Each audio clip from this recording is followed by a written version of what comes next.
두 번째 세션의 좌장은요, 박지연 교수님이십니다. 현재 동서대학교 겸임교수와 경성대학교 외래교수에 재직 중이신데요.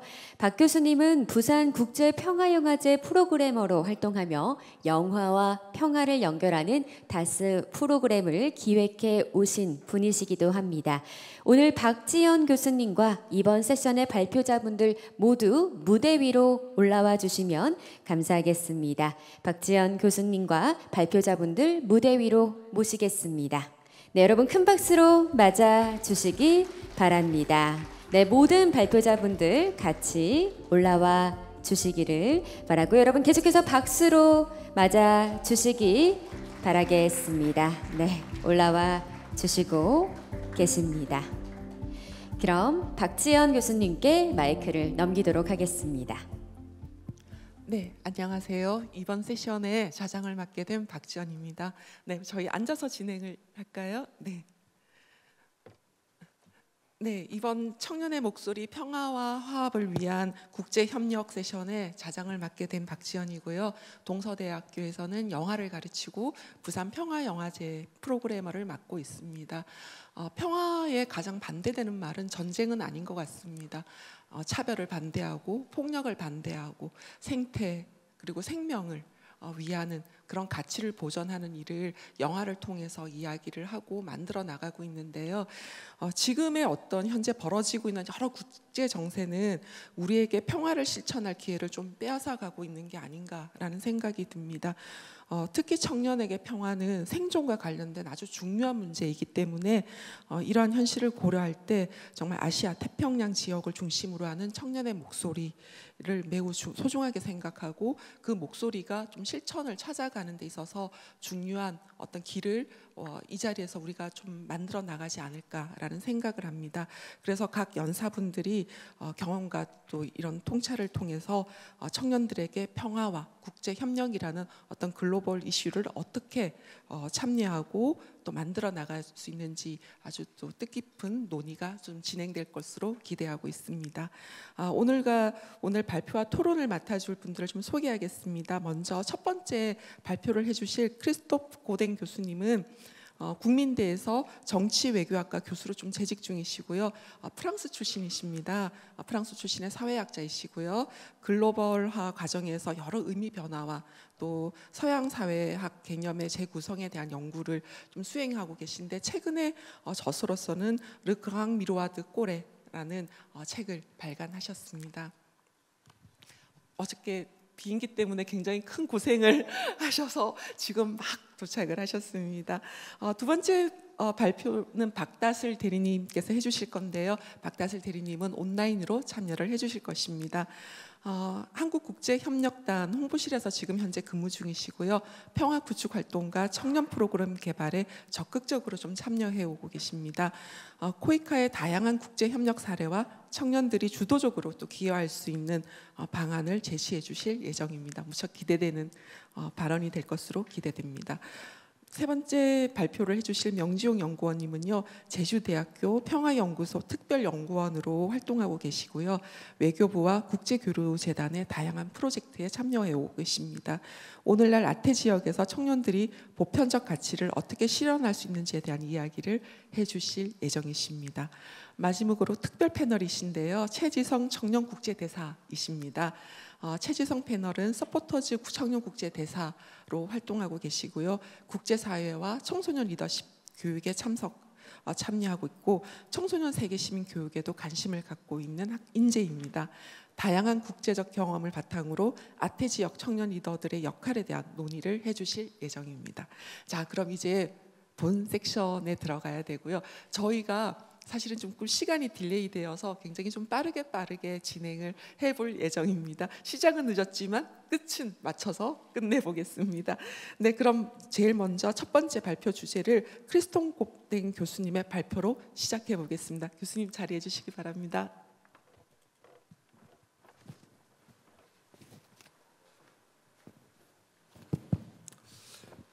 와우. 여러분 반갑습니다. 그런데 지금은 제가 첫 번째 여러분은 그냥 프랑스 발음에 익숙하기가 좀 힘들고 프랑스 발음 알아듣기 좀 힘든 것 같으니까 아마 지금부터 영어로 우리 말씀을 발표하도록 해보겠고 그러면 동기역 바랍니다. So, interpretation. 사실 오늘 먼저 초대해 주신 데 대해 감사의 말씀을 드리고 싶습니다. 이렇게 이 포럼에 초대를 받아서 정말 기뻤습니다. 특히 젊은 지도자들을 위한 분들인데요. 저는 사실 젊지는 않습니다. 제가 교수로서 그러면 무엇을 해야 될까라고 생각을 했습니다. 단순한 이야기였는데요. 우선 협력에 대해서 논의를 하고자 할 때 평화에 대해서 논의를 해달라고 할 때 이제 여러분께 질문을 먼저 드려야 되겠다라고 생각했습니다. 이 질문은 바로 어떻게 우리가 평화를 달성할 수 있는가 하는 것입니다. 그렇다면 이 질문은 또 어떻게, 언제, 그렇다면 달성을 할 수 있는 것인가, 그렇다면 전쟁은 어떻게 피할 수 있는 것인가 라는 것과 연결이 될 것입니다. 그렇다면 평화를 이룩을 할 때 특히 예를 들어 대만 같은 경우를 보자면 대만이 이제 중국과 전쟁을 벌일 수가 있다는 위협에 노출되어 있습니다. 우크라이나와도 마찬가지입니다. 러시아의 침공을 받았습니다. 우크라이나에서는 전쟁이 일어났지만 이런 다양한 것들이 미국의 철학자인 마이클 월서가 이야기를 한 내용을 좀 말씀을 드리면서 시작을 하겠는데요. 제가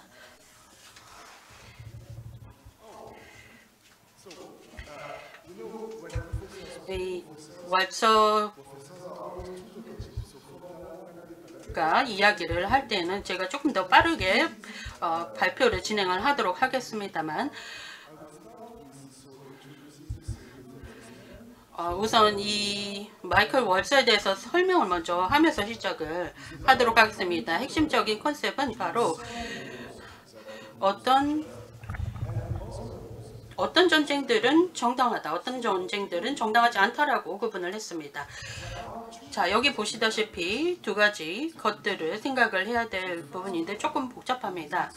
첫 번째는 영어로 보자면 전쟁에 대한 권리다. 전쟁에 대한 정당성이다. 그렇다면 전쟁을 왜 시작을 하는가에 대한 논의라고 할 수가 있는데요. 두 번째는 바로 전쟁 도중의 권리다라는 것입니다. 그렇다면 전쟁을 어떻게 해나가는가에 대한 논의라고 볼 수가 있습니다. 어떻게 하면 전쟁이 실제로 진행이 되는가에 대한 이야기인데요. 조금 더 빠르게 넘어가 보도록 하겠습니다. 예를 들어 한국 전쟁을 예로 들어 보겠습니다. 한국 전쟁은 어떻게 시작을 했는지 생각을 해봅시다. 아시다시피 북한이 특히 김일성 체제 하에서 남한을 침공을 했습니다. 아마도 전쟁 자체가 시작되는 것을 원하는 것은 아니지만 사실 대만이 중국의 침공을 받는다면, 우크라이나가 러시아의 침공을 받는다면, 그리고 지금 한국이 그런 것처럼 이런 경우에는 반격을 할 수밖에 없습니다. 그렇다면 이 반격을 하지 않을 때에는 식민지가 되거나 아니면 패배를 하는 수밖에 없기 때문입니다. 그렇다면 이렇게 전쟁 자체에 대한 권리, 전쟁을 해야 할 것인가에 대한 권리, 이것이 전쟁을 시작하는 편이 정당한 편이 될 것입니다. 이것 사실 이 부분이 세계 1차 대전과 2차 대전을 구분하는 기분이기도 했습니다.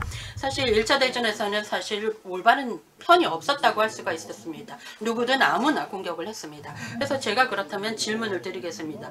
유럽에서는 누가 2차 대전을 시작을 했을까? 정확합니다. 독일이 시작을 했습니다. 아시아에서는 어땠죠? 일본이었습니다.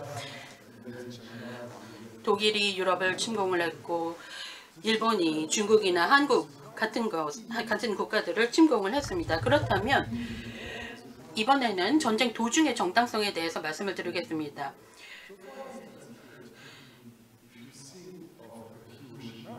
예를 들어 히로시마 같은 경우에 예를 들자면 일본은 미국을 진주만에서 공격을 했습니다. 그래서 미국이 반격을 한 결과로 나타난 것입니다.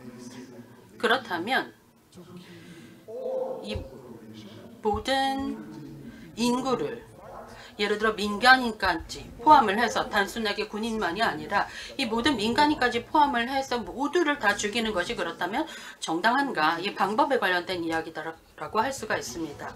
히로시마를 보자면 지금 보시다시피 사실 올바른 편이다라고 할 수는 없는 부분입니다. 왜냐하면 일본이 실제로 전쟁을 일으킨 편이기 때문입니다. 그래서 굉장히 판단하기가 쉽지가 않습니다. 그렇다면 결국에는 도덕적인 그 결과들에 대해서 생각을 해볼 수가 있습니다. 예를 들어 올바른 쪽이 있다. 그리고 정당한 전쟁이 있다라고 하면 우리의 책임은 바로 이런 사람들을 도와야 한다라는 것입니다. 이것이 바로 민주주의가 함께 모여서 사람들을 도와야 하는 이런 도덕적인 책임이라고 할 수가 있습니다. 하지만 사실 실용적인 책임도 있습니다. 예를 들어 우크라이나 사태를 보자면 푸틴은 우크라이나 침공을 성공을 했는데요.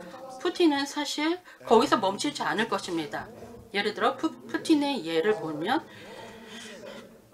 사실 많은 이렇게 독재자가 되어 가면서 대만의 상황에도 영향이 있을 수가 있습니다. 예를 들어 푸틴이 우크라이나에서 성공을 하게 되면 결국은 다른 종류의 침략들이 일어날 수 있는 어떤 토대가 될 것이라는 것입니다. 중국이 대만을 침공을 할 수도 있는 것이죠. 그래서 두 가지 마지막 포인트를 이제 요점을 말씀을 드리도록 하겠습니다.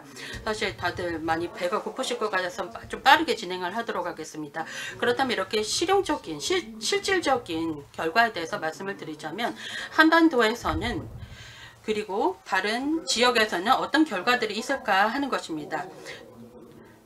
우선 전 세계를 한번 한꺼번에 보자면 사실 예비적인 공격이라는 것은 불가능하다라고 보겠습니다. 북한 같은 경우에는 북한의 현재 체제가 얼마나 현재 나쁘든 간에 실제로 다른 국가를 공격하려고 침공하려고 하고 있지 않습니다.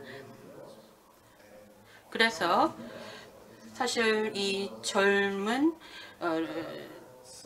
리더가 앞으로 지도자가 앞으로 이런 가능성들은 있겠지만 사실 마지막 이 전쟁이라는 것은 마지막 수단으로서 마지막 해결책으로 남아 있어야 할 것입니다.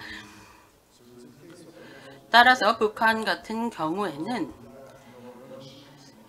현재 어디에서도 침공을 하고 있지 않다는 점을 아실 것입니다. 하지만 우크라이나의 사태를 보자면 대만의 사태를 보자면 상황이 좀 다릅니다. 제가 말씀을 드렸다시피 지금 이제 슬라이드를 한국어로도 제가 번역을 해 두었다면 조금 더 자세히 보실 수 있었을 텐데요. 지금 보시다시피 자세히 보시면 정확하게 언제든 곧 침공이 벌어질 수가 있었다. 그리고 벌어질 것이다 라는 내용들이 있었던 것입니다. 그렇다면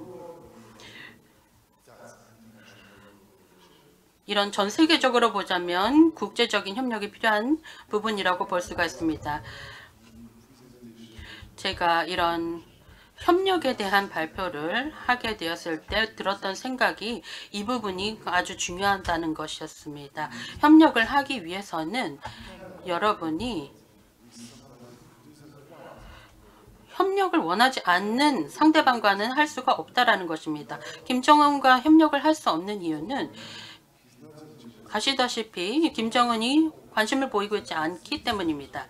따라서 여기에서 중요한 것은 확실히 굉장히 구체적인 결과들이 나타날 수가 있습니다. 협력은 좋지만 분명히 협력을 달성하기 위해서는 비용이 필요하다. 비용 없이 달성할 수는 없다라는 것입니다. 따라서 우리는 먼저 결정을 해야 합니다. 어떤 쪽을 선택을 할지 결정을 해야 된다라는 점입니다. 감사합니다. 네, 발표해 주신 크리스토프 고덴 교수님 감사드립니다. 전쟁에 뭔가 정당한 전쟁, 정당이란과 전쟁이라는 절대 붙을 수 없는 두 단어를 들었을 때의 충격은 뭔가 이 문제를 우리가 좀 더 많이 고민하고 우리의 어떤 실천력을 가지는데 뭔가 굉장한 실마리를 줄 수 있는 단어이다라는 생각이 좀 들었었고요. 특히 이 한국이라는 어떤 동아시아적인 지정학적인 위치 속에서 이 문제는 저희에게 많은 실천적인 요구를 좀 가져다 오는 발표가 아니었나라는 생각이 듭니다. 자, 두 번째 발표를 듣겠습니다. 두 번째 발표는 박다슬 대리님께서 발표해 주시겠습니다. 네, 연결되어 있나요?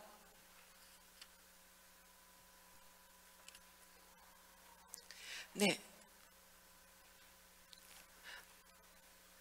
두 번째 발표는 국제개발협력과 평화 그리고 청년들의 참여와 도전이라는 주제로 코이카의 박다슬 대리님 소개해 주시면 되겠습니다. 네, 발표 부탁드리겠습니다. 네, 안녕하세요. 저는 이번에 발표를 맡은 한국국제협력단의 박다슬이라고 합니다. 네, 오늘 주제는 국제개발협력과 평화, 그리고 이런 평화에 청년들이 어떻게 참여하고 도전할 수 있을지 이런 것들에 대해서 공유드리도록 하겠습니다.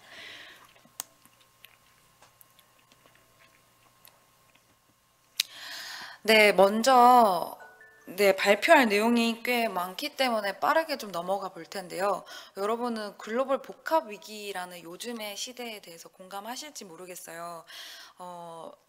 글로벌 복합 위기라고 하면 딱 대표적으로 떠오르는 게 바로 몇 년 전에 있었던 우리 팬데믹이라고 할 수 있을 것 같은데, 팬데믹 위기 속에서 저희가 이제 경험했던 거는 단순히 이게 나와 상관없는 먼 나라의 개도국의 어떤 개도국의 어떤 문제 이런 게 아니라 이제는 글로벌 시스템 전체를 흔드는 국가 간의 교류도 깊어지고 또 상호 의존도가 높아짐에 따라 이제 단순히 한 국가의 문제가 아니라 이 국가의 문제가 갈등이 우리에게도 영향을 미치고 이게 도미노처럼 그런 어떤 부정적인 영향을 끼칠 수 있음을 몸소 체감할 수 있었던 것 같습니다. 그래서 기후 위기도 그렇고 특정 지역의 문제로만 끝나지 않고 문제들이 계속 퍼져서 결국 우리에게 위기로도 돌아오기 때문에 이러한 상호 의존성이 국제개발 협력에서 더 그 중요성이, 그래서 국제개발 협력의 그 중요성이 더 강조되는 것 같고요. 그래서 이러한 상호 국가 간의 연결성이야말로 국제개발 협력을 통해서 글로벌적인 어떤 국가 간의 그 격차를 좁히고 위기의 전이를 최소화하는 데 가장 효과적인 평화로운 또 방법이라고 생각이 들어서 오늘은 이 중요성에 대해서 한번 짚고 공감을 던지고 일단 넘어가 보려고 하고요. 그리고 앞서서 계속 반복될 어떤 주요 키워드가 있어서 그것도 한번 소개하고 가려고 하는데요. 우선 ODA라는 개념입니다. 바로 개도국을 대상으로 공공 부분에서 우리 세금으로 개도국의 경제 발전을 위해서 제공되는 각종 지원에 대한 개념을 포괄해서 ODA, Official Development Assistance라고 하고 국제사회에서 통용되는 워딩인데요. 이것을 포함해서 공공뿐만 아니라 NGO, 민간, 학계 모든 부분에서 포괄적으로 다루는 개발을 위한 국제사회 광범위한 협력은 국제개발협력이라고 합니다. 그래서 이렇게 지금 다양한 딱 보기만 해도 기분 좋은 우리 협력 대상국들 간의 개발협력 현장에 대한 사진이고요. 여기 보면 뭐 학교에 대한 셔틀버스에도 코이카가 붙어 있고 학교 지원을 코이카가 했다라는 게 이제 사진을 통해서 느껴지실 텐데요. 코이카는 앞서 말한 ODA를 담당하는 대표 개발협력 기관이고요. 이렇게 다양한 사업들을 추진하고 있습니다. 너무 많지만 시간이 없는 관계로 넘어가겠습니다. SDG도 역시 중요한 개념인데요. 이거는 단순히 우리나라에서 만든 게 아니라 유엔에서 2030년까지 얼마 남지 않았죠. 우리가 인류가 보편적으로 겪고 있는 개도국뿐만이 아니라 선진국 모두가 겪고 있는 어떤 보편적인 문제, 경제, 사회 문제, 환경에 대한 문제를 2030년까지 17개를 세워서 우리 이거는 해결하자라고 하는 국제적인 공동 목표를 아래와 이렇게 컬러풀하게 제시를 했는데요. 여기서 16번이 바로 Peace, Justice, and Strong Institution이라고 하여서 평화롭고 정의롭고 포용적인 사회 구축의 필요성을 강조하고 있습니다. 국제사회가 이렇게 강조하기 때문에 코이카 역시도 우리 SDG를 추종한다고 해야 되나요? 따르고 함께 이게 글로벌 골이기 때문에 여기에 맞춰서 코이카도 협력 사업, 우리가 하고 있는 ODA 사업 전반의 방향성의 범위에 적극적으로 평화를 개입해서 사업을 추진하려고 노력하고 있는데요. 이 16번의 취지가 뭐냐면 이런 개발 협력이 잘 추진되기 위해서는 정부의 그 나라 정부 그리고 우리나라 정부 역시도 행정의 역량과 투명성, 법에 대한 통치 등 건전한 거버넌스가 뒷받침되지 않으면 개발도상국의 지속적인 경제사회 발전을 기대하기는 어렵다는 점이 중요하게 대두가 되어서 16번이 강조가 되고 있는 것입니다. 그래서 코이카는 이런 SDG 16번을 어떻게 코이카 자체적으로 전략을 짜서 시행하고 있는지 한번 공유드리도록 하겠습니다. 그래서 거버넌스 평화 중기 전략이라는 것을 세워서 코이카의 5대 중점 지원 분야 중 하나로 선정해서 이행을 해오고 있는데요. 결과적으로는 평화로운 삶의 기반을 조성하고 수원국의 사법, 입법, 행정체계를 강화하여 결론적으로는 평화롭고 정의롭고 민주주의적인 사회 구현을 실현하기 위해서 노력하고 있는 것이고 아래와 같은 이 5가지 접근 방식을 고려하고 있습니다. 여기에 대해서는 사례를 통해서 한번 공유해 드릴게요. 메콩 미래 평화 공동체 조성 프로그램이라는 것이 이 평화 우리 코이카가 하고 있는 대표적인 평화와 관련된 우수 사례라고 볼 수 있는데요. 우선 동남아에서는 메콩강 유역을 따라서 다양한 국가들이 접해 있는데 인도차이나 전쟁 그리고 각종 내전을 통해서 많은 양의 집속탄과 지뢰들이 땅에 묻혀 있었다고 합니다. 근데 그게 추후에 갑자기 터지거나 농경지로 활용하고자 땅을 이렇게 이용하고 있을 때 갑자기 터지게 되면 당연히 거기에 있었던 사람들이나 인근 마을들이 당연히 피해를 보게 되겠죠. 그래서 그 불발탄과 지뢰로 오염이 된 지역들은 생산적으로 활용이 불가능하기 때문에 지역 발전에 큰 제약이 있었습니다. 그래서 코이카는 원래 각각 그 베트남, 라오스, 캄보디아, 미얀마 각각의 불발탄 지뢰 제거 사업이 이미 시행이 되고 있었지만 공동의 목표를 보다 효과적으로 달성하기 위해서 4개국 합쳐서 평화 공동체라는 것을 조성해서 프로그램을 기획했고 전략적으로 추진을 하기 시작했습니다. 그래서 단순히 지뢰를 제거해 준다는 지원을 넘어서 이미 지뢰 불발탄으로 피해를 입은 피해자 혹은 장애인이 되신 분들에 대해서 심리적, 물리적 재활 지원을 하고 또 불발탄 제거 장비를 지원하고 또 그 장비가 잘 운영될 수 있게 그런 기술 교육을 관리 교육을 하고 또 어린이들을 대상으로 위험 예방 교육을 조기에 시행하고 또 국제 간에 다양한 국가들이 얽혀 있기 때문에 국제 조약을 이행하고 그런 기술을 자문을 하는 등 다양한 평화와 관련된 프로그램을 지원을 했습니다. 그래서 이러한 정량적인 성과를 얻었는데요. 이거는 또 영상이 준비되어 있어서 이거는 한번 영상을 보면서 같이. 과거는 현재와 연결되어 있고 현재는 미래와 연결되어 있습니다. 한국과 아세안은 국가 간 분쟁의 아픔과 내전을 국민의 힘으로 극복해낸 과거를 공유하고 있습니다. 이러한 과거와 아픔을 함께 치유하고 평화와 번영의 역사로 거듭나기 위해 한국과 아세안은 평화로운 미래 공동체인 한메콩 평화마을을 조성해 나가고 있습니다. 라오스, 베트남뿐만 아니라 캄보디아, 미얀마와 함께 지뢰 제거, 피해자 지원, 농촌 개발을 연계한 통합적 접근을 추진해 나가고 있습니다.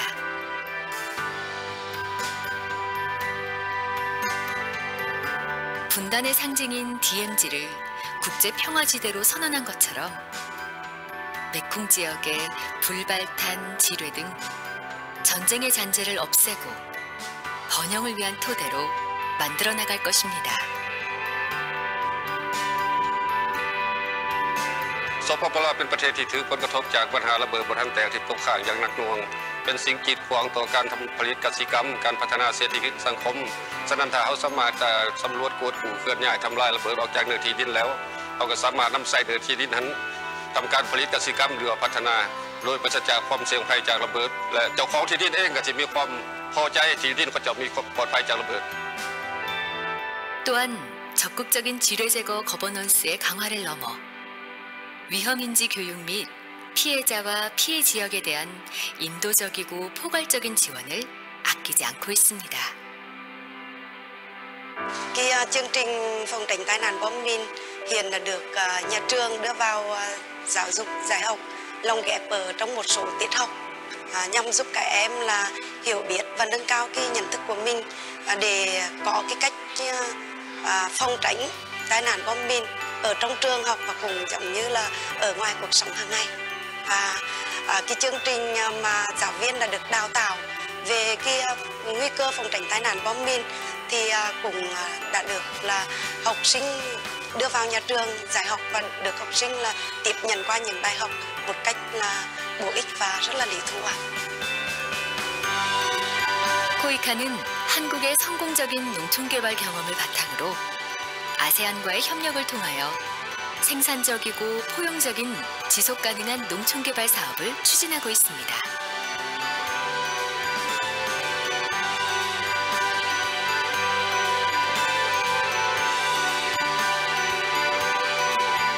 코이카는 인도주의 정신을 바탕으로 누구도 소외받지 않는 사람 중심의 평화와 번영을 위한 선순환을 만들어 나가고 있습니다.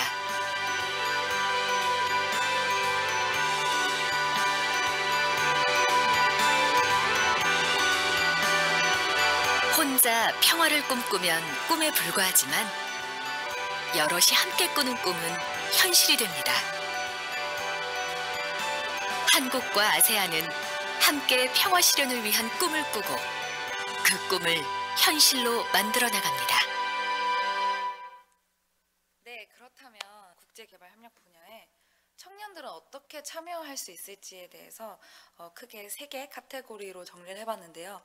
개발협력에 대한 학습과 참여, 그리고 WFK, 월드 프렌즈 코리아 해외봉사 프로그램 참여, 그리고 개발협력 분야의 커리어에 대한 경험을 해보는 것이 어떨까 제안을 하면서 이렇게 몇 가지를 공유를 드리면, 우선 개발협력에 대해서 우선 이렇게 포럼에 참여하셔서 학습을 하시고 이런 강의를 포럼에 참여해서 평화와 관련된 세션을 듣는 것 자체만으로도 저는 개발협력 분야에 참여를 했다고 생각을 합니다. 이렇게 인지를 하고 있는 것만으로도 첫 단추라고 볼 수 있는데요. 우선 코이카가 운영하고 있는 SNS가 그런 것들을 많이 정보를 제공하고 있습니다.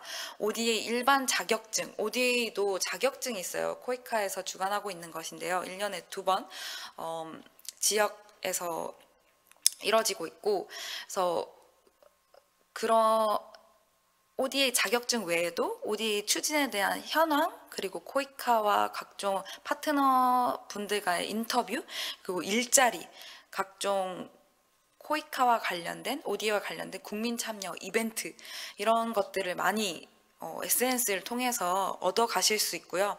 그리고 또 글로벌 서포터즈 위코라는 것을 코이카에서 운영을 하고 있는데요. 위아 코이카라는 뜻으로 130명의 국민 여러분 뿐만 아니라 130명에서 99명은 국내, 31명은 글로벌 부문으로 해서 글로벌 서포터즈로 운영이 되고 있습니다. 그래서 약 5개월 동안 다양한 온 오프라인 캠페인을 통해서 코이카와 ODA를 전 세계를 대상으로 알리는 뉴미디어 활동을 하고 있고요. 그리고 여기 보시면 사진 속에 있는 6분, 이분은 위코 1기, 2기 출신이신데요. 우수 활동자로 뽑히셔서 올해 같이 필리핀 ODA 사업지 현장을 같이 다녀온 바 있습니다. 그래서 홍보만 했던 것을 경험으로 또 이렇게 ODA 사업 현장까지 다녀와 볼 수 있는 것은 정말 또 좋은 개발협력 분야의 참여의 일환이지 않을까, 이런 생각도 들고요. 또 좀 더 적극적으로 나아간다면 본인의 전문성을 살려서 또 현지 접점에 스킨십을 나눌 수 있는 그런 프로그램이 또 있죠. 바로 우리 해외 봉사 프로그램인데요. 여기에 대해서는 또 자세하게 할 말이 많지만 시간 관계상 넘어가고, 또 코이카의 개발협력 커리어 센터가 또 최근에 오픈이 리뉴얼이 됐습니다. 홈페이지가요. 그래서 개발협력 분야로의 진출과 경력 쌓기를 희망하시는 모두에게 다양한 일자리를 제공하고, 또 유관 기관으로 또 글로벌 인재로 성장할 수 있도록 저희도 많은 노력을 하고 있고요. 저 역시도 사실 개인적으로 개발협력 분야에 대해서 잘 몰랐지만 코이카의 청년 인턴 프로그램 YP 영 프로페셔널 프로그램을 토대로 에티오피아 파견을 나가서 거기서 처음으로 개발협력의 현장 경험을 가졌고, 그때 또 좋은 기억과 실무 경험을 토대로 저의 전문성과 커리어에 좀 더 많은 영향을 받고, 또 이쪽 분야로 더 경험해 보고 싶다고 생각이 들어서 여기까지 오게 되었고요. 아무쪼록 많은 얘기들이 또 오가긴 했지만 또 너무 빠르고 두서없이 지나간 것 같아서 또 죄송스러운 마음도 있는데, 어쨌든 오늘 저는 코이카와 ODA 그리고 SDG 그리고 평화에 대한 어떤 다소 추상적이었던 것을 개발협력으로 어떻게 풀 수 있을지만 잘 전달이 되었으면 좋겠다는 생각이 들고요. 또 궁금한 점은 추후에 Q&A 시간이나 이럴 때 또 더 얘기 나눠보면 좋겠습니다. 잘 들어주셔서 감사합니다. 네, 박슬기 대리님 감사합니다. 동아시아 지역의 어떤 특수성이죠. 상호 의존성도 높고 경제 협력도 굉장히 잘하지만 사실 그만큼 어떤 리스크, 갈등의 요인도 굉장히 높다라는 문제점을 안고 있는데요. 그런데 여기에 코이카가 굉장히 폭넓은 활동을 하고 협력 사업을 굉장히 어떻게 추진하고 있는지 설명을 굉장히 잘 들었습니다. 특히 메콩 미래 협동 사업 같은 경우에는 정말 그 평화 사업에 있어서 우리 청년들이 어떻게 참여를 해야 될지에 대한 어떤 구체적인 사례까지도 잘 실무적인 부분을 설명 들었던 것 같습니다. 그러면 세 번째 발표로 넘어가겠습니다. 명지용 연구원님께서 발표를 해 주시겠습니다. 박수로 마주해 주시기 바랍니다. 네, 안녕하세요. 제주대학교 평화연구소 특별연구원에 있는 명지용이라고 합니다. 저는 아무래도 저희 행사가 제주에서 열리다 보니까 평화와 환경의 가치를 저희가 제주도에서 지금 실제로 참석해 주신 분들도 여기 많이 계시고, 그리고 방송으로도 현재 듣고 보고 계시는 분들이 여럿 있다고 들었습니다. 그래서 제주라는 시각에서 한번 생각해 보면 어떨까라는 주제로 한번 접근을 해 주셨으면 감사하겠습니다. 네, 일단 다들 아시다시피 제주는 유네스코 3관왕이라고 하죠. 제주에서는 유네스코가 인정한 그 세계 분야 그 부분들이 있는데 앞서 50년 전에는 이미 유네스코 세계유산 협약이라는 협약문이 존재가 합니다. 네, 이 협약문을 자세히 들여다보면 중요한 단어가 두 가지가 눈에 띄는데요. 첫 번째는 미래 세대에 대한 가치입니다. 그리고 두 번째는 보편적인 가치입니다. 그렇기 때문에 이미 50년 전에 우리가 공동으로 미래 세대에게 보편적인 가치를 남겨줘야 된다. 이 가치를 50년 전에 협약에다가 담았습니다. 그런데 한번 이제 생각을 해보시죠. 저희가 일상에 있을 때 우리가 느끼는 보편적인 가치에 대해서 한번 생각해보는 시간을 가졌으면 좋을 것 같습니다. 저는 제가 생각하기로는 그냥 제 개인적인 보편적 가치로는 그냥 오후에 강아지랑 산책을 가고 때로는 친구들이랑 풍경을 보러 다니고 그리고 뭐 주말에는 산에 놀러 가고 그리고 아침에 커피를 마시고 이런 게 저한테는 가장 중요한 보편적인 가치 중의 일부라고 생각을 하는데요. 앞서 고딩 교수님께서 말씀을 해주셨듯이 전쟁에 대해서 생각을 해보면 전쟁이라는 것에 반대에 있는 것은 그냥 물리적 폭력의 부재만을 의미하는 것이 아닙니다. 1969년에 요한 갈퉁이라고 하죠. 평화학의 창시자라고 불리는 요한 갈퉁이 평화는 직접적인 물리적인 폭력뿐만이 아니라 구조적인 폭력이 존재할 때 이루어지지 않는다고 언급을 하고 있습니다. 그러니까 저희가 단순히 제주에서 우리가 느끼는 일상적인 부분에서 보편적인 가치를 누리더라도 그것이 과연 평화로운 상태라고 할 수 있을까라는 물음을 던져봐야 되는 시기가 온 것이죠. 그러니까 우리 세계에 존재하는 구조적인 그런 문제들과 문화적인 문제들이 어떤 부분에서 발생을 하고 있을까라는 점을 궁금증을 한번 던져보고 싶습니다.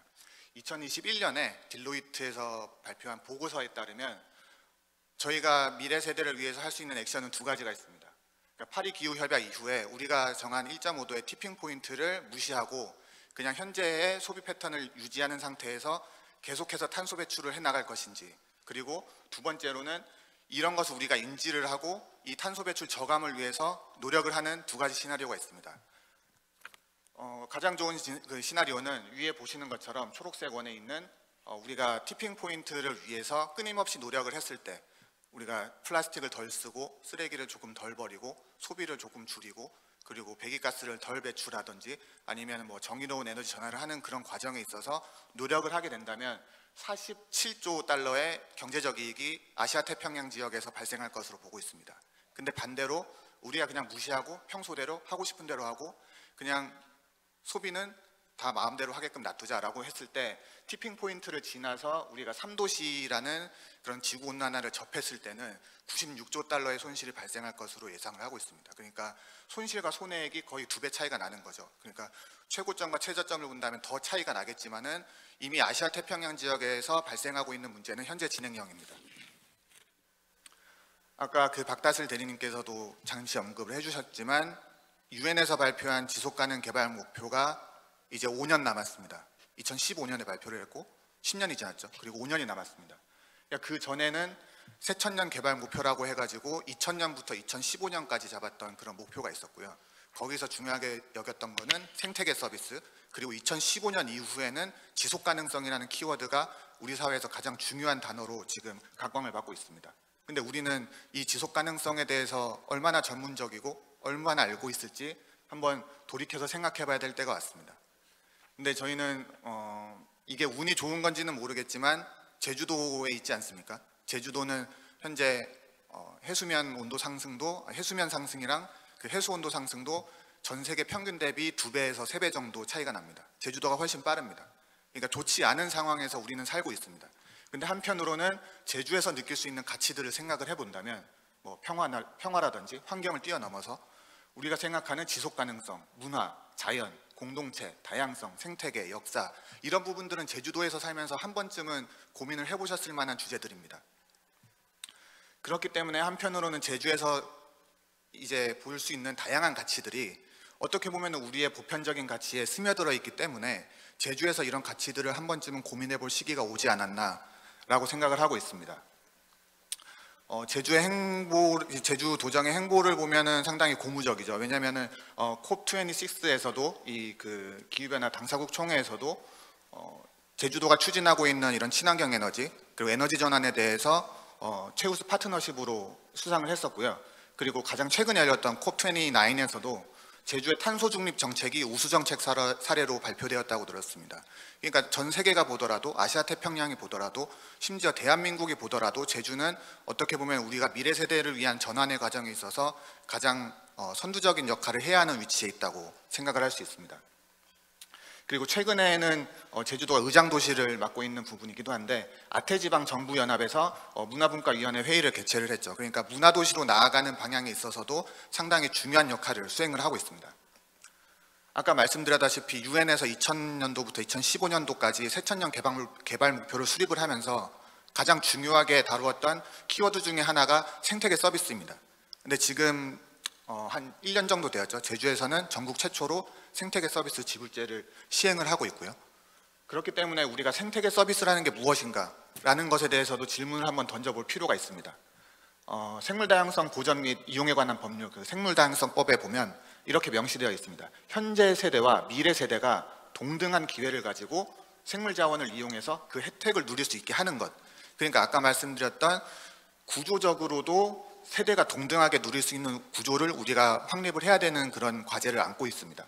그리고 아까 말씀드렸다시피 생태계 서비스는 다양한 분야에서 지금 우리 일상에 스며들어 있는데 아까 앞선 기조연사분들의 주제들과도 거의 밀접한 연관을 가지고 있다고 생각을 합니다. 그 컬러랩스에서 보여주셨던 색이라는 주제에 대해서도 어떻게 보면 자연이 제공할 수 있는 문화적인 서비스인 것이죠. 제주에 있으면서 내가 바다를 봐서 파란색이 예쁘다고 생각을 했는데 내가 생각하는 파란색은 이런 파란색이다 라고 했을 때 문화 서비스에 해당을 하는 겁니다. 그러니까 우리 일상에 녹아있는 이런 개념들이 이미 유엔이나 국제사회에서는 중요하게 다루고 있었지만 우리는 일상에서 언제나 누릴 수 있는 그런 가치가 되어 있는 상황이 된 것이죠. 그리고 생태계 서비스에서 가장 중요하게 다루어지는 것 중에 하나는 국제협력의 분야입니다. 그러니까 아시아 태평양뿐만이 아니라 우리가 유엔이나 국제사회에서 어떠한 역할이라든지 어떠한 메시지를 전달할 수 있는 그러한 위치에 있어야 하는 중요성 또한 저희가 과제로 안고 있는 상황입니다. 제주를 보면은 그러면 어떨까요? 문화적인 가치를 봤을 때 해녀라는 되게 우수한 문화가 있죠. 유네스코 지금 인류 무형 문화유산으로 지정이 되어 있고 제주 사상 같은 경우는 최근 제주도가 유네스코 세계 기록유산으로 지금 추진을 하고 있다고 들었습니다. 그리고 자연에 대해서는 아까 말씀드렸던 것처럼 생태계 서비스뿐만이 아니라 지속 가능성이 가장 중요시 대두되는 분야이기도 하고 그리고 앞서 말씀드렸던 유네스코 3관왕이라는 타이틀을 가지고 있는 지역이기도 합니다. 그러니까 어떻게 보면은 되게 작은 규모의 도시일 수도 있지만 그 안에 들어가 있는 우리의 보편적인 가치들은 굉장히 함축되어 있는 도시라는 특성을 가지고 있죠.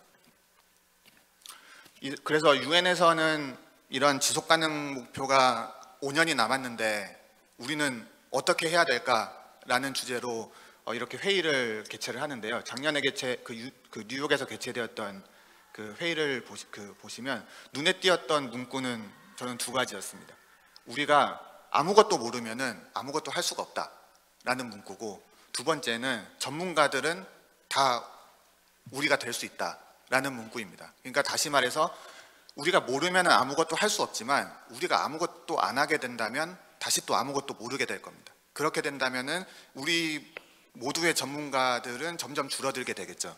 그렇기 때문에 저는 아태 지역에서 청년의 목소리가 이런 부분에 있어서 자기가 일상에서의 전문가가 되는 것이 중요하지 않을까라는 제안을 해보고 싶습니다. 2019년에 대한민국과 칠레가 공동으로 제안을 했었죠. 해양 쓰레기 로드맵이라는 것을 에이펙에서 제안을 했었는데 에이펙의 특성은 사람 중심의 포용성을 강조하는 국제기구입니다. 아태 지역에서 해양 환경의 보호에 있어서 가장 중요한 건 혹시 뭐라고 생각하시나요? 저는 지금은 날씨가 안 좋아서 조금 그럴 수 있겠지만 날씨 좋을 때 한 번씩 바다를 한번 가보시면은 어느 곳에든지 쓰레기들이 보이게 될 겁니다. 근데 한편으로 생각하면 이것을 위해서 노력하고 있는 사람들도 우리 일상에 존재합니다. 그렇기 때문에 우리가 일상에 조금 더 관심을 가지면 굳이 우리가 뭐 국제기구에서 발행하는 그런 국제적인 규범의 어려움이라든지 분석의 어려움이라든지 아니면 해석의 어려움 그런 게 있더라도 우리는 충분히 일상에서 보고 듣고 느낄 수 있는 그런 보편적인 가치들이 우리 일상에 존재를 하고 있는 것입니다. 그렇기 때문에 제가 드리고 싶은 말씀은 아태 지역에서 청년 세대들이 가장 중요하게 생각할 수 있는 부분들이 뭘까? 그러니까 평화와 번영을 위해서, 보편적인 가치를 위해서 우리가 뭘 할 수 있을까라는 것을 되돌아보면 저는 일상에서 다양한 가치들을 본인들이 발굴하는 것이라고 생각을 합니다. 앞서 말씀드렸던 것처럼 한편으로는 각각 개개인이 저는 하나 이상의 전문성은 가지고 있다고 생각을 하거든요. 그리고 하나 이상의 전문성 중에서 가장 보편적인 전문성 중에 하나는 자기 일상에 대해서는 전문가가 될 수 있다는 겁니다. 그러니까 우리가 집에 뭐 버스를 타고 가든지 자기 승용차를 타고 가든지 걸어서 가든지 간에 그 일상에서 보이는 풍경들에서 계속 의문을 던지고 왜 저 가로수는 저렇게 심어져 있지? 왜 쓰레기는 이렇게 처리가 되고 있지? 왜 주차는 이렇게 되고 있지? 라는 질문부터 시작을 하게 되는 겁니다. 그러면서 저희 그 주변에 존재하고 있는 보편적 가치들을 위해서 노력을 하다 보면 아까 유엔에서 말했던 것처럼 우리 모두가 전문가가 될 수 있지 않을까라고 생각을 하고 있습니다. 유엔 지속가능개발목표에서 제주도에서 과연 그러면 어떤 부분들이 가장 중요하게 좀 유효한 부분들이 될 수 있을까? 그냥 단순히 생각하더라도 우리가 자연으로서 느끼는 웰빙이라든지 그리고 지하수도 중요하죠. 지하수라든지 저희 지금 하고 있는 풍력에너지처럼 에너지 전환이라든지 그리고 경제성장뿐만이 아니라 도시의 인프라나 도시를 어떻게 구축할 것인지 그리고 뭐 원도심 회복이라든지 도시를 어떻게 회복시킬 것인가에 대한 질문도 꾸준히 하고 있고 그리고 재활용이라든지 그리고 기후 변화에 대한 액션을 취하는 데도 굉장히 주도적인 역할을 하고 있는 도시죠. 그리고 해양 환경 그리고 그 숲이라든지 이런 부분들 우리가 누릴 수 있는 자연적인 환경에 대한 부분들을 지속 가능성이라는 목표에 있어서 중요하게 다룰 수 있는 그런 도시이기도 합니다. IPBES에서 2022년도에 발간한 그 내용 중에 하나를 발췌해 봤는데요. 우리가 지속 가능성과 정의로운 미래를 위해서 어떤 것이 중요할까라고 강조하는 부분 중에 가장 오른쪽에 보시면 사회적인 규범을 바꾸는 것이 가장 영향력이 크다고 강조를 하고 있습니다. 그러니까 저희가 앞서 다루었던 것처럼 일상에서 존재하는 그런 규범들, 가치들, 규범들을 사회적으로 녹여내고 그런 사회적인 규범들이 조금씩 우리의 일상을 통해서 바뀌어 나갈 수 있다면 아마 지속 가능성과 정의로운 미래에 있어서 청년들의 역할이 가장 중요하게 영향을 미치지 않을까라는 생각이 들었습니다. 그렇기 때문에 저희가 일상에서 보편적인 가치들을 통해서 평화와 환경에 대해서 한 번쯤은 돌이켜볼 수 있을 시간이 되었으면 좋겠습니다. 이상입니다. 네, 말씀 잘 들었습니다. 굉장히 소중한 발표였고요. 15분이란 시간이 이 발표가 좀 가능하지 않겠구나라는 생각이 들 정도로 굉장히 중요한 내용이었는데요. 저는 제주도가 이렇게 평화의 어떤 이슈와 연결되어서 많은 이야기들을 하는 곳이다라는 걸 사실은 잘 몰랐다가 최근에 좀 알게 되었는데요. 그거는 아마 제주도가 가지고 있는 이런 역사, 문화, 그리고 뭐 자연적인 어떤 자산 이런 것들이 평화와 연결이 되어 있는 게 아닌가라는 생각이 듭니다. 명지용 연구원님도 말씀하셨지만 평화라는 게 물리적인 폭력뿐만 아니라 구조적인 폭력에도 반대를 해야 되고 그 문제를 제기할 수 있는 보편적인 가치를 가져내야 된다라고 말씀을 해주셨는데요. 그래서 우리에게 남은 시간이 정말 얼마 없다라는 위기감들을 같이 공유해 주셨고 그런 생존의 문제를 또 해결해 나가기 위해서는 국제협력에서 우리가 어떤 활동들을 해야 되는지에 관한 말씀을 해주셨습니다. 감사합니다. 이제 발표분들과 패널들을 모시고요. 좀 심도 있는 논의를 좀 진행해 보겠는데요. 제가 먼저 각 패널 들의 어떤 그 발표를 듣고 거기에 대한 좀 질문들을 좀 드려보고 싶습니다. 먼저 크리스토프 고댕 연사님께 좀 질문을 드려보고 싶은데요. 통역기가 필요하실까요? 아니면 제가 천천히 말을 해보겠습니다. 네, 사실 우리가 처해져 있는 어떤 지정학적인 어떤 문제 때문에 지금 이스라엘과 팔레스타인 전쟁에서 한국의 뭐 중장비 수출 문제가 있고요. 또 우크라이나 전쟁에서 특히 북한이 좀 참전하고 있고, 또 그렇게 되면 또 우리가 어떻게 또 연관되어질 수 있는 가능성들이 좀 높아지고 있는 상황이고요. 그리고 또 대만에서 높아지고 있는 어떤 전쟁 가능성은 이 정말 한국이 처해져 있는 국제 정세에서 정말 절대 자유로울 수가 없다라는 생각이 드는데요.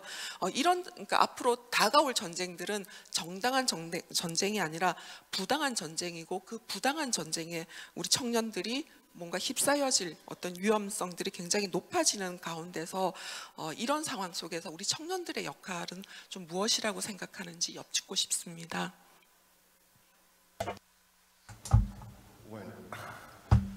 아주 까다로운 질문이라서 편하게 확실히 대답할 수 있도록 그냥 영어로 다시 한번 대답해 보겠습니다. So, I think that's a complicated question. 굉장히 복잡한 질문을 해주셨습니다. 먼저 청년에 대한 이야기를 해보겠습니다. 사실 답은 직설적입니다. 일반적으로 사실 전쟁과 평화를 결정하는 사람이 전쟁으로 실제 나가는 사람과 같지 않다는 것입니다. 실제로 젊은이들이 전쟁에 나가기 때문에 전쟁에 대해서 젊은이들이 결정을 하는 것이 더 합리적일 것입니다. 사실 나이가 더 든 사람들이 전쟁을 결정을 하기 때문에 전쟁이 이렇게 쉽게 결정하는 것이라고 생각합니다.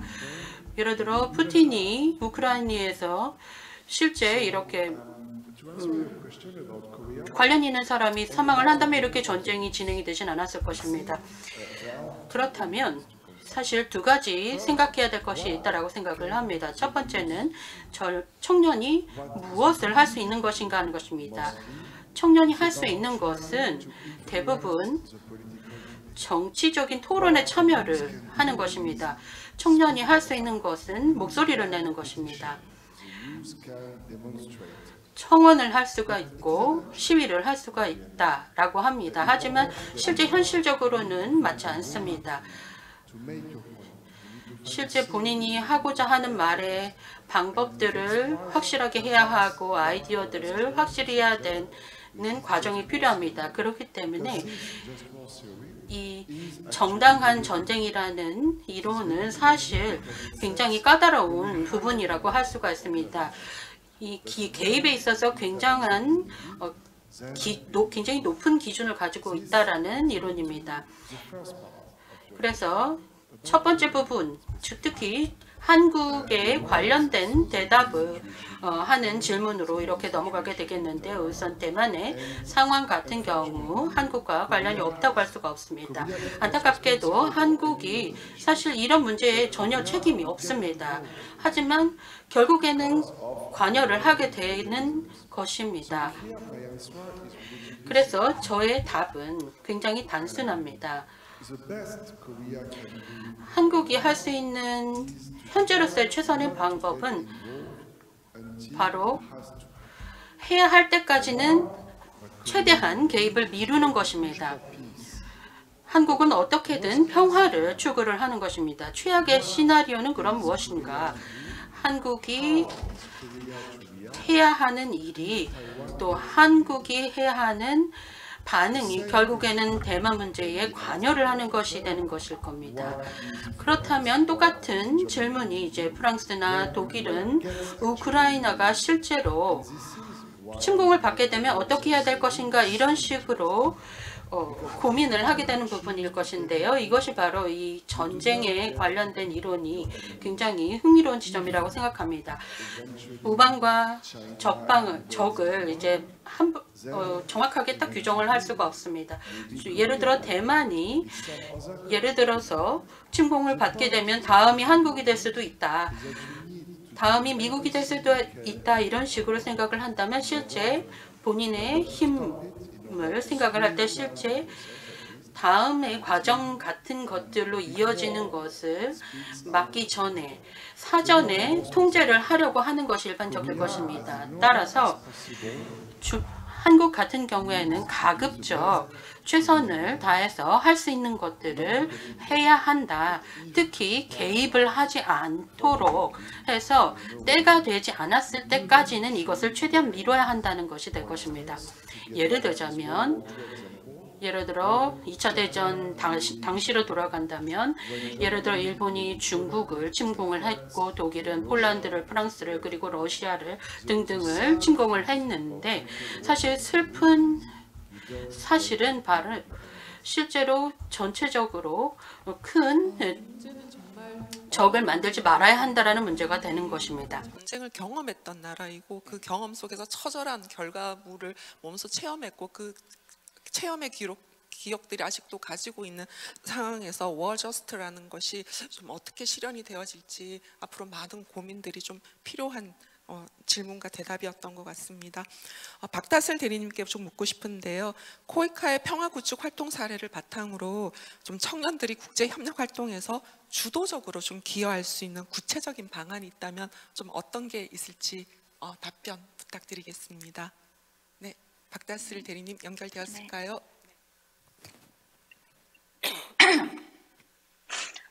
네. 청년들이 적극적으로 또 실질적으로 참여하는 방법들에 대해서, 방안들에 대해서 저는 이제 코이카 기관의 측면에서 개발협력에 어떻게 참여할 수 있을지 그런 내용들을 아까 좀 잠시 설명을 드렸지만, 저는 아까 명 연구원님의 발표를 들으면서 또 SDG 그런 일상 속에서 뭔가 참여할 수 있는 방안에 대한 고민, 그게 가장 중요하다고 저도 동의가 되더라고요. 그래서 뭐 한편으로 찾아본다고 하면 아까 말씀드렸던 지속 가능 발전 목표에 대한 실천 방안에 대해서 일상에서 어떤 것들을 뭔가 참여할 수 있을지, 실천할 수 있을지를 찾아보고 행동하는 것도 중요하다고 생각이 드는 한편으로, 또 중요한 것은 아마도 태도도 중요한 참여할 수 있는 자세나 방안이라고 생각되는 게, 평화라는 것 자체가 어쨌든 열린 소통의 자세라고도 생각이 들거든요. 서로를 이해하고 공감하고 함께 살아가는 관계를 만드는 과정이라고 생각이 들고, 거기서 가장 중요한 게 또 의사소통, 열린 자세라는 생각이 들고, 그게 평화를 시작하고 갈등을 해결하는 첫걸음이라는 생각이 들었습니다. 그래서 뭔가 대화를 하거나 그런 뭐 고민에 있어서 혼자 하는 것만으로는 당연히 이루어질 수 없는 큰 문제들도 많고, 일상 속에서 SDG를 실천할 때도 나 혼자 하기보다는 또 같이 어우러져서 할 수 있도록 뭐 대화와 열린 수용하는 자세를 기본적으로 하는 것이 또 중요하다고, 또 평화의 첫 시작이라는 생각이 또 들었습니다. 그래서 오늘 자리에 하신 여러분 같은 청년들이 이런 의사소통을 통해서 다름을 존중하고 새로운 아이디어를 교환하고 함께 움직여야 또 더 나은 미래를 만들 수 있다는 생각이 들어서 네, 생각이 듭니다. 네, 소통과 사랑은 이미 청년들에게 가장 장착되어 있는 가장 잘하는 무기가 아닌가라는 생각이 듭니다. 그래서 청년들이 국제 협력 활동의 주체적인 세력이 되는데 가장 적합한 세대가 아닐까라는 생각이 좀 듭니다. 명지홍 연구원님께 좀 질문을 드리고 싶은데요. 청년들이 아시아 태평양 지역의 사회적 교류 및 이제 외교를 위한 보편적 가치, 특히 지속 가능한 미래를 실현하고자 한다면 좀 이 청년들에게 선제되어야 될 교육이나 뭐 여건들 이런 건 좀 어떤 것들이 있을까요? 제가 생각하기에는 어쨌든 아태 지역에서 다양한 도시들이 있을 거고 다양한 국가들이 있지 않습니까? 근데 그러한 국가들에 있어서 공통점을 찾아낼 수 있을 만한 테마를 발굴하는 것이 가장 중요하다고 생각합니다. 그러니까 제주도가 처한 위기 상황에 비슷한 사례들 중에 아태 지역에 있는 도시들이라든지 어떤 커뮤니티와 그런 사례들을 공유할 수 있을 만한 교육적인 과정들을 추가를 하는 것이 저는 좋지 않을까 생각이 들고요. 그러한 주제 중에 중심이 될 수 있는 거는 아무래도 제주도에서 현재 잘하고 있는 것들을 토대로 하는 것이 경쟁력이 있다고 생각을 합니다. 예를 들어서 에너지 전환이라든지 아니면은 뭐 해양 쓰레기 정화 활동이라든지 현재 일어나고 있는 최근에 우리가 관찰할 수 있는 좋은 모습들을 토대로 공통의 관심사를 가지고 그것을 교육에 반영시키면 아태 지역에서 협력을 좀 추진하는 데 도움이 되지 않을까라는 생각이 듭니다. 네, 답변 감사합니다. 제가 굉장히 기다렸던 패널입니다. 최지성 청년국제대사 역할을 이번 포럼에서 사실 청년 서포터즈로 참여를 해서 청년국제대사로서 활동을 좀 하고 계시는데요. 청소년 세계시민교육과 리더십 경험들을 굉장히 쌓고 싶어 하시고 그쪽으로 이미 여러 번 활동의 경험도 많고 또 자원봉사 활동하면서 여성가족부 장관 상도 수상하신 최지성 청년국제대사님이십니다. 이렇게 아시아 태평양 영리더스 포럼을 통한 경험을 청년들과 좀 어떻게 공유하고 싶은지, 그리고 여기에 어떤 경험들을 어떻게 좀 발전해 나가고 싶으신지 답변이 듣고 싶습니다. 저는 일단 사실 이번 아시아 태평양 영리더스 포럼 제주에서 제가 지금까지 이제 평화, 국제 협력에 관련해서 어떤 활동들을 했는지에 대한 이제 공유하는 장으로서 이렇게 얘기를 하면 좋겠다라고 생각을 했는데요. 사실 앞서 말씀해주신 이제 연사님들께서 다 SDGs 관련해서 이제 말씀을 다 해주셨는데, 저도 사실 평화가 SDGs랑 정말 밀접한 관련이 있다고 생각을 합니다. 평화라고 하면 사실 되게 큰 범주의 단어라고 생각을 하는데, 단순히 아까 그 모더레이터 하시는 분께서 전쟁에 국한되지 않고, 이제 평화는 사실 저희가 일상 속에서 마주할 수 있는 것들, 되게 사소한 것들도 되게 평화랑 밀접한 연관이 있다고 생각을 합니다. 개인적인 예로 저는 SDGs 10번째 목표 Reduce Inequalities, 그 불평등 해소에 대해서 이제 관심을 되게 많이 가지고 있는데요.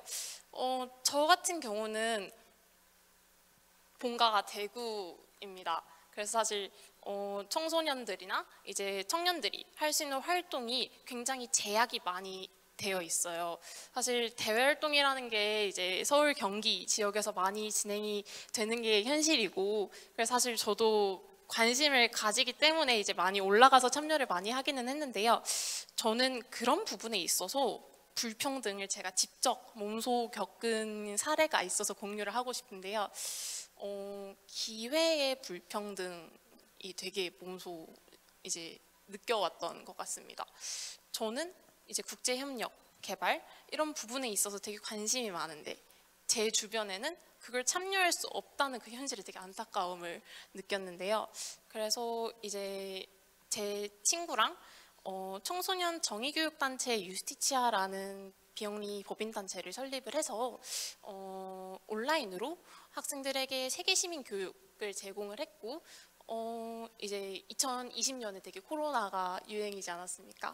그때 이주 노동자들처럼 이제 한국어가 능통하지 못한 분들을 위해서 정부에서 발행하는 정부 발행물들을 이제 프랑스어, 아랍어와 같은 다양한 언어로 번역할 수 있는 봉사활동을 기획을 하는 등 이제 사람들이 무언가를 접할 때 느낄 수 있는 불평등을 되게 해소하고자 노력을 많이 했는데요. 사실 다양한 방법으로 평화를 실천하고 불평등을 해소하는 방법은 많을 겁니다. 근데 그 중에서도 이제 청년으로서 실천한 사례를 공유하고자 참가를 한 것 같습니다. 네, 말씀 잘 들었습니다. 청년 국제대사답게 영어도 잘하지만 프랑스어도 잘한다고 들었습니다. 이제 마이크를 저희가 시간이 조금 한 5분 정도 여유가 있어서 마이크를 플로어에 넘겨서 혹시 저희 발표자님들께 질문이 있으면 한두 개 정도는 받을 수 있을 것 같습니다. 질문 있으실까요? 네, 저쪽에 질문 드리겠습니다. 마이크 전달이 가능하실까요? 네, 조금만 기다려 주시면 되겠습니다. 마이크 가고 있습니다. 네, 이쪽 앞에서 세 번째 분이십니다.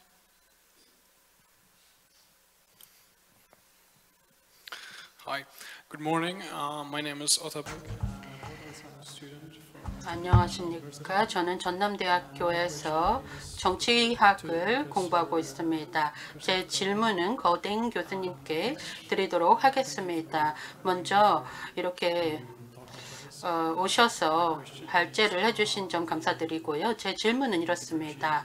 우선 이 세계에서 전쟁을 정의롭고 정의롭지 못한 것으로 구분한다 할 때 사실 그 개념 같은 경우에는 이런 정의로운 전쟁과 그렇지 못한 전쟁을 차별화할 때에는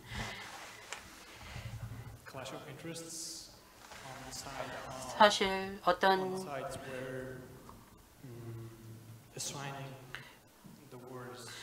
전쟁을 실제로 진행을 하는 부분에 대해서 생각을 할 수밖에 없습니다. 대만에 대한 이야기를 하셨는데요.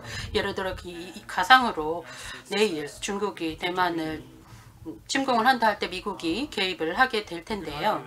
그렇다면 서구, 이를테면 미국이 좀 더 이렇게 대만의 편을 들어서 개입을 하는 의무가 좀 있을 수 있다라고 말씀을 하셨는데요. 실제로 그 부분은 미국의 이익이 실제로 중국과 관련이 되어 있을 수도 있습니다.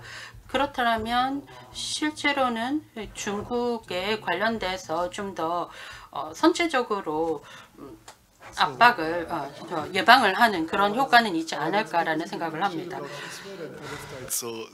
사실 저는 이스라엘과 팔레스타인 쪽에 대한 질문을 예상을 하고 있었는데요. 이번 질문도 굉장히 좋다라고 생각을 합니다. 물론 이 부분에 대해서 먼저 답을 드리겠습니다. 올바른 전쟁에 대해서 말씀을 하자면 실제 전쟁이 어떻게 시작이 되는가, 예를 들어 보호를 하기 위한 것인가, 예를 들어 동아시아에서 미국의 영향력을 보호하기 위한 것인가라는 부분과 관련이 있다 했을 때 실제로 예를 들어 도덕적인 기준이 목적이 무엇인가 이런 것들을 제공을 하는 것입니다.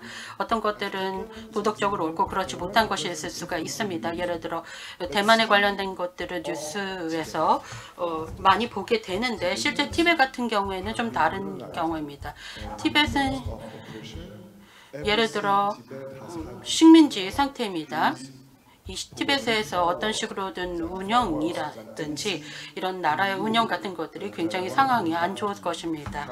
그렇다면 이런 비슷한 것들을 대만이 앞으로 겪게 될 일이 될 수도 있습니다. 그렇다면 굉장히 심각한 잔혹한 사태 같은 것들을 겪을 수가 있습니다. 따라서 지금 주신 질문이라고 하는데 실제로 전쟁에 대해서 이야기를 할 때 사실 반대로 한번 생각을 해보셨으면 좋겠습니다. 그렇다면 미국이 어째서 티벳에는 어째서 개입을 해서 도와주지 않는가? 투르키스탄에는 어째서 개입을 하지 않는가? 왜냐하면 이 부분에는 이해관계가 없기 때문입니다. 하지만 대만에서는 좀 다른 이야기입니다. 대만에서는 어떻게 해서든 그 이해관계를 지키려고 할 것입니다. 따라서 미국에게 어째서 대만을 그리고 대만만을 지키려고 결정을 했는가라는 질문을 더 던져야 할 것 같습니다. 이런 기준들을 생각을 해야만이 실제로 이런 도덕적인 기준들을 조금 더 높게 측정을 할 수 있을 것 같습니다. 사실 모두가 저마다의 이해관계가 있지만 실제로 도덕적인 기준이라는 것은 공통적으로 필요한 것입니다. 행동이 있어야만 이런 이해가 더 관련이 될 수 있는 여지를 조금 더 줄일 수가 있을 것 같습니다. 사실 정확한 대답은 아닐지 모르겠지만 이렇게 답을 드리도록 하겠습니다. 지적하셨고요.